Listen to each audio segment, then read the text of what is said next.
वो नीच जो इस दुनिया में नहीं है, वो नीच जो किसी दूसरे की अयासी के कारण मेरे से बिछड़ गया, मेरे से दूर हो गया।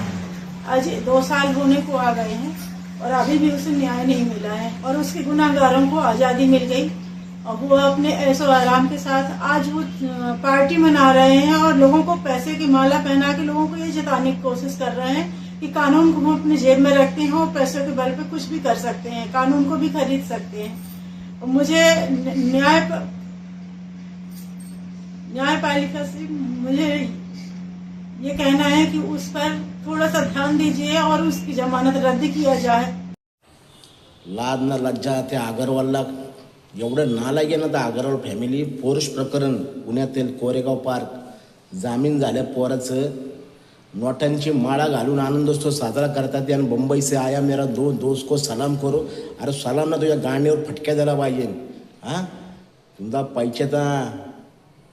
पैशाचा माज आहे आणि तुझी लॉबी काय आम्हाला सगळं माहिती आहे। तू पैशाने कोणाकोणाला खरेदी केलं आणि कोणाकोणासमोर तो पैसे ठप्प्यात ठेवलेत हे सगळं माहिती आहे। पण तो जे आती केलं ना जामीन झाल्यानंतर त्या आईचा ज्या पोराची आई आज तळतळून सांगते त्याचा आत्मा तळतळून तुला आत्म्याचं ते आहे त्याचे लय बेकार लागणार त्याच्या आईची लक्षात ठेव। हां तुझ्या पैशाचा माज नक्की उतरणार अगरवाल हे लक्षात ठेव। तुझं स्वागत करतात ते तुझ्या पोराने बेफान होऊन दारूच्या नशेत त्या अक्षरशः पोराला शिरवून काढले। हां आणि तुम्ही मुंबई से आया मेरा दोस्त को सलाम करून आणि त्याचं स्वागत करताय तुम्ही। अरे नालायका कुठं फेडणार?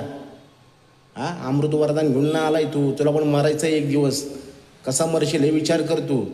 हां आणि न्याय देवताला मी एकच विनंती करतो इथं जामीन रद्द करा, ह्याला दिंड काढून ह्याची अक्कल घडवा अगरवालला, हेच कळकळूंची विनंती आमच्या राज्याला।